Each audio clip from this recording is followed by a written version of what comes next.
Section 4B is the power of compounding, and this is in regards to interest accounts, interest funds, and simple interest and compound interest.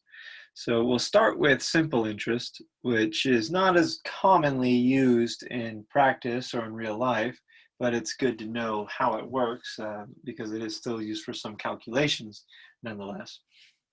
So calculating simple interest, we have the interest amount that will be earned on a principal amount. So we have the principal is some deposited amount in an account. The interest is a dollar amount that will be paid on that amount being in a bank account at a rate for a given amount of time. So that interest amount is the principal times the rate times the time. We see that here, P times R times T. One thing we want to note, R is a percentage. Yes, it's a rate. It should always be expressed as a decimal when in anything, in any formula, but also particularly in this simple interest formula. Okay, so suppose we deposit $4,000 in a savings account which has a 5% interest rate. Find the simple interest earned at the end of the first year. So they don't tell us anything other than a 5% interest rate. The word compounded or whatever is not in there, so we know that this must be a simple interest problem. So the amount of interest earned is principal times rate times time, and we have the principal is $4,000 times the interest rate of 5% is 0.05 as a decimal times 1 year. T is 1 year. That's another thing to note.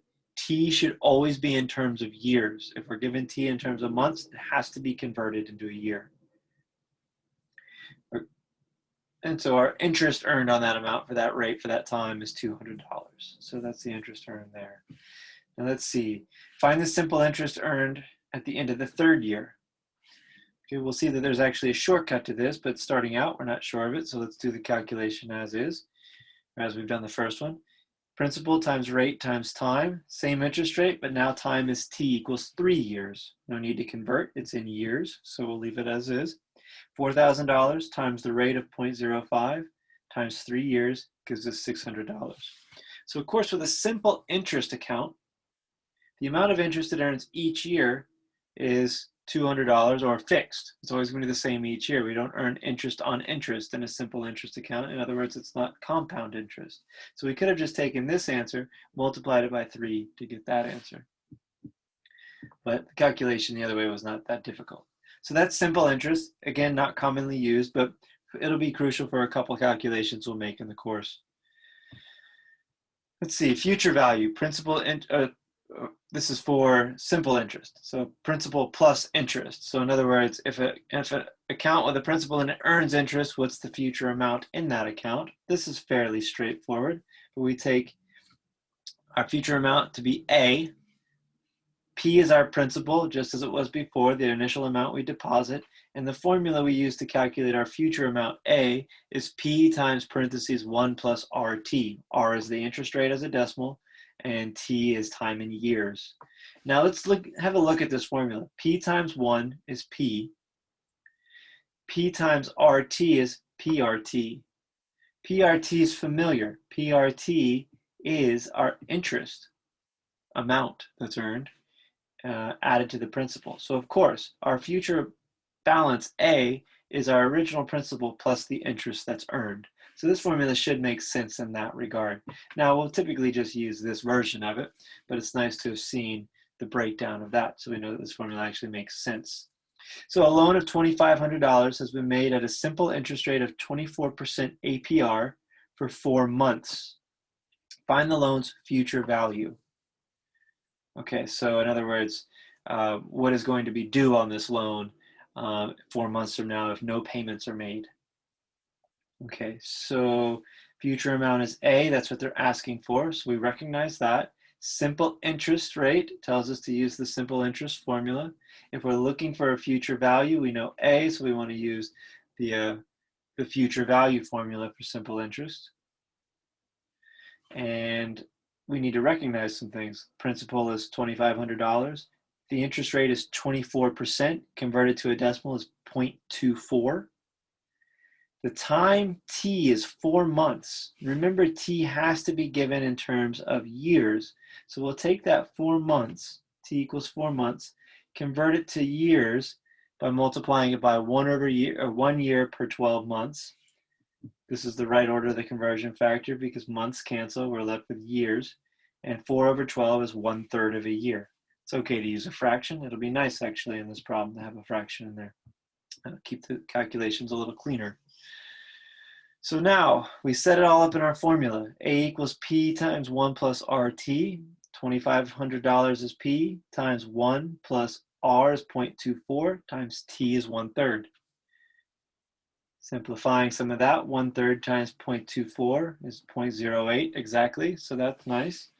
Plus 1 times 2,500 overall, so we have 1.08 times that $2,500. And ultimately, a calculator tells us that this amount is $2,700. So that's the future amount or the future balance of that loan. Again, that's if no payments were made too. So, or if this was an interest earning account, like a savings account, then that would be the amount that's in the account that much later on. Okay, so sort of an inverse problem. Suppose we borrow $2,500 from a friend and we promise to pay that friend back $2,600 8 months later. Of course, this is natural. We're going to pay back $2,600 on that $2,500, and we're just going to call that extra $100 interest for the loan that friend gave to you or made to you. So the interest that we pay is $2,600 minus $2,500. So we're paying an amount of $100 interest. And the question is this. This is a fair enough agreement, but what simple interest rate have we actually decided to pay our friend in this case? Maybe we could go somewhere else and get a loan for a cheaper interest rate. So it's worth knowing. Okay, so we use the formula interest equals principal times rate times time. And from there we know that the interest is $100. We don't know the rate. We know the principal, the initial amount was $2,500. And we know that 8 months will go by, which needs to be converted to years. So divided by times 1 year over 12 months gives us 8/12 of a year, which is 2/3 of a year. We'll use that fraction. It worked out in our favor last time.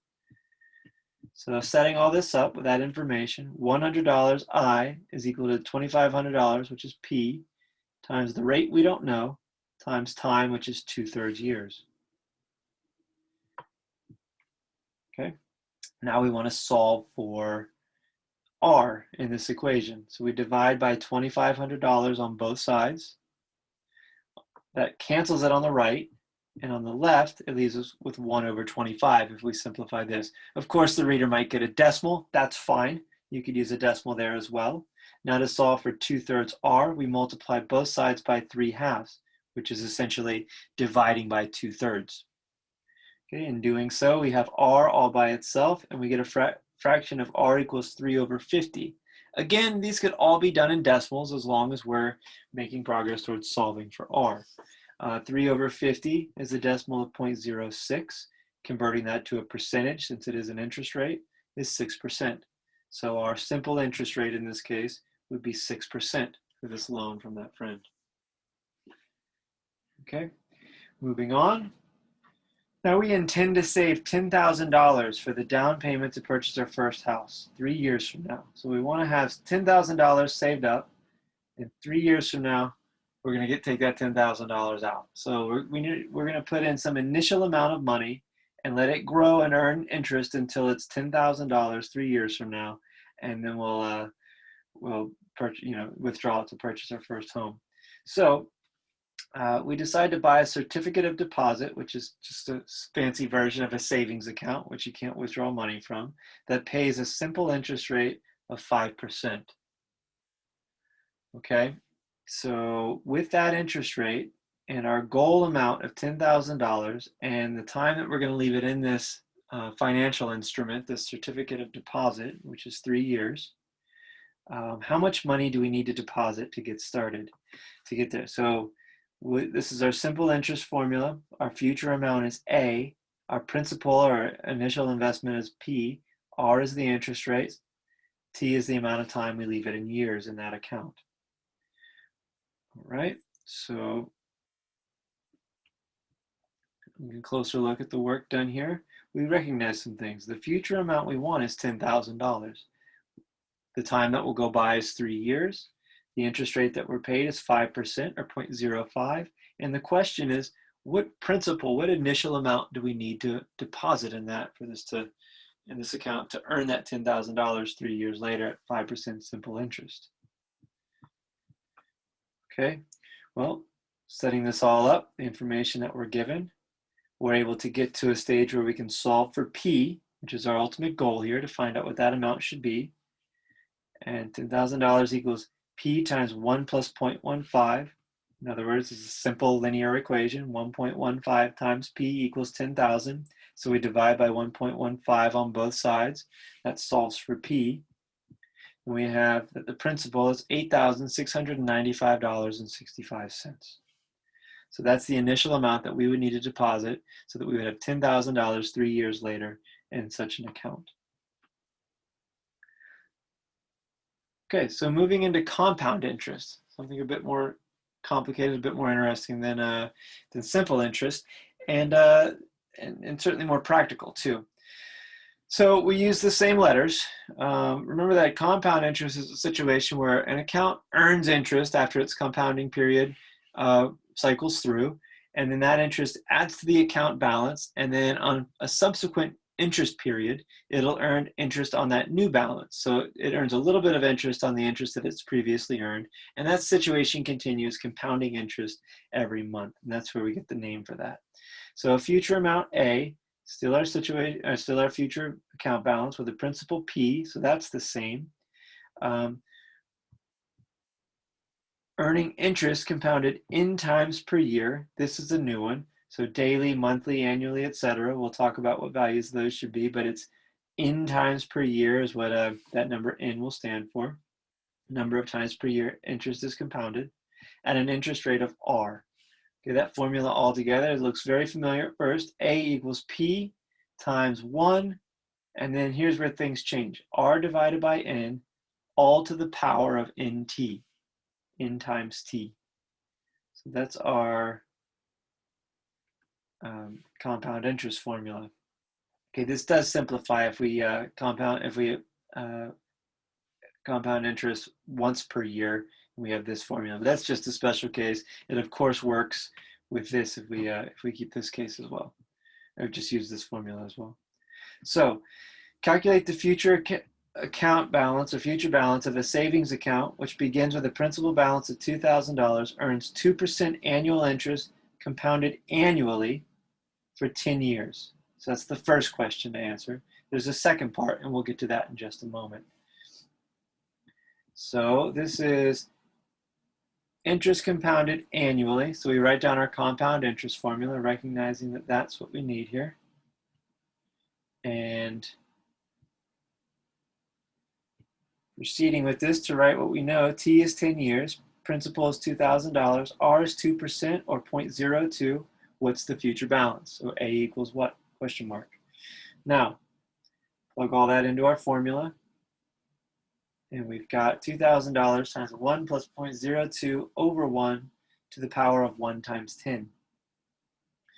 So this simplifies to 1 plus 0.02, which is just 1.02. 1 times 10 is just 10. So now we plug all this into a calculator and we get $2,437.99. So that's 10 years later with 2% interest compounded annually. Now let's look at another case. Same situation, but calculate the future balance for the same account except it earns 2% interest compounded daily, 365 days in a year for 10 years. Okay, there's our hint, 365 days in a year. So if it's compounded daily, once per day, it's going to be compounded N equals 365 times. If it was monthly, N is 12. If it was quarterly, N equals 4. There are 4 quarters in a year, so 4 times per year for N equals, or for quarterly. And let's see, again, everything else is the same. And we plug this into the compound interest formula. And what we're looking at now, down below, is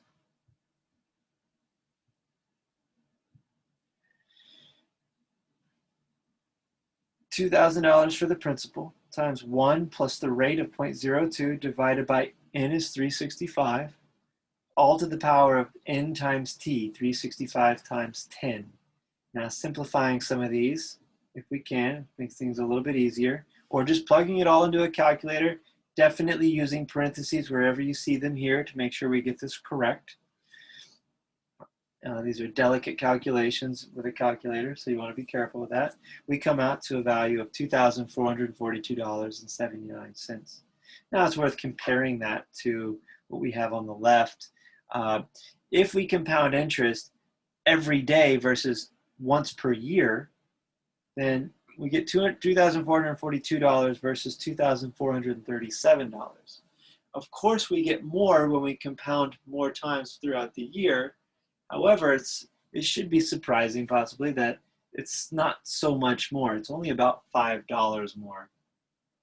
So compounding daily, yes, we'll earn more than compounding annually, but not by a whole lot.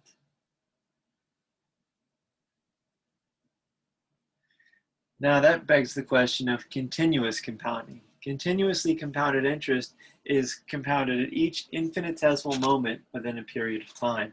So throughout the course of a year, interest is compounded every second, every instant of every day, which seems like that should be a whole lot.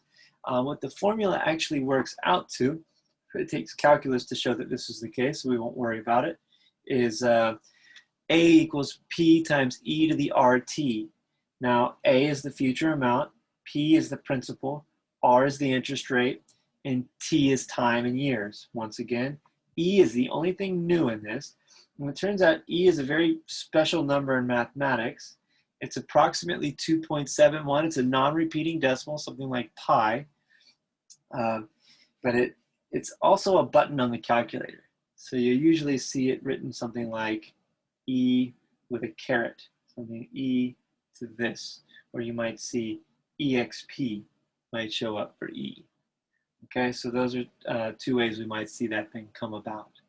Okay, anyway, we'll use that for continuously compounded interest and any problems that we have involving this. So we're asked to calculate the future balance of a savings account with a principal balance of $2,000, which earns 2% annual interest compounded continuously. We note continuously, so we know to use this formula now for 10 years. Okay, so a lot of the same information as the previous example. So we set this up, A equals P e to the RT, and future amount is principal, $2,000, times E to the R times T. R is 0.02, 2%. And what we get from that is still something barely more than what we compounded daily. The daily interest in this example was $2,442.79. This is only 2 cents more than what that would be. So at some point we reach some limit in terms of how much, what difference compounding interest more and more can actually make for an account. So that's our situation for continuously compounded interest.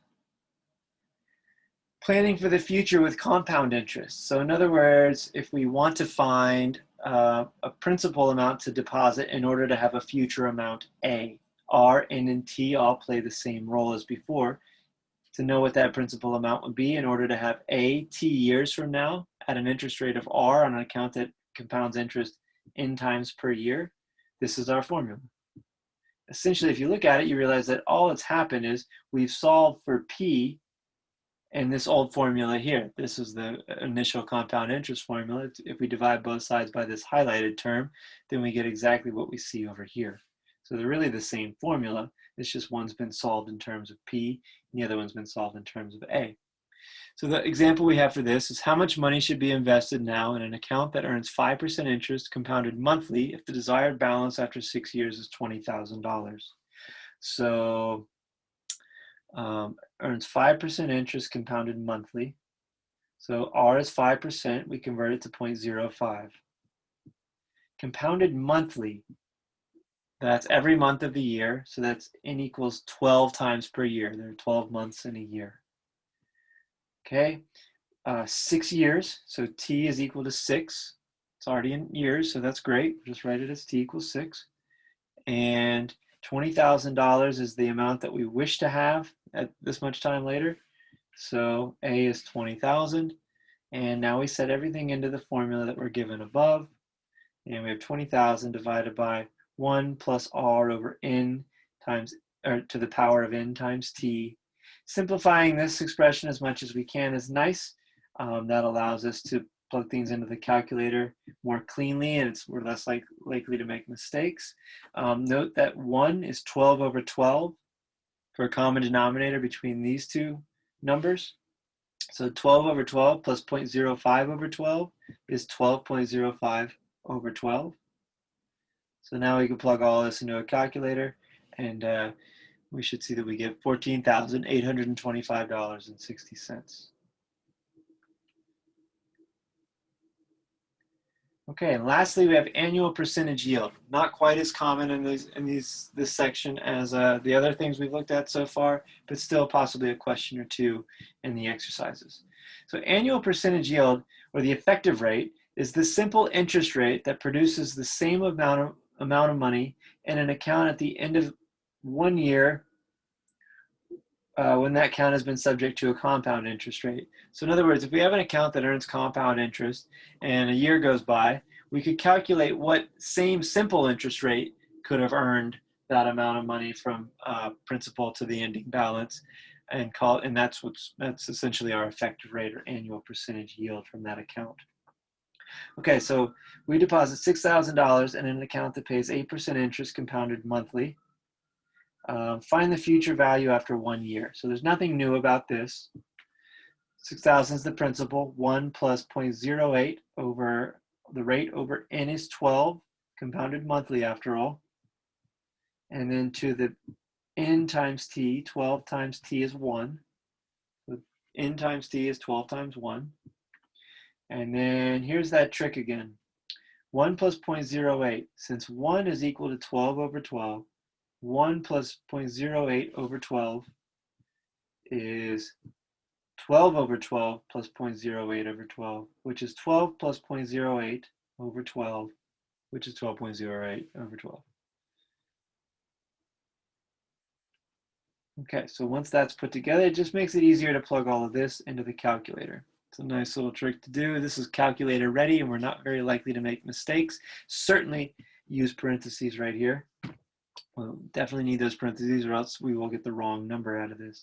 This has been rounded to 2 decimal places at $6,498.00.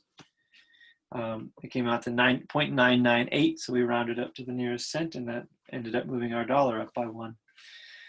Now, use the future value formula for simple interest. So we're seeing how to calculate this simple interest situation, or this effective yield situation with simple interest, to determine the effective annual yield.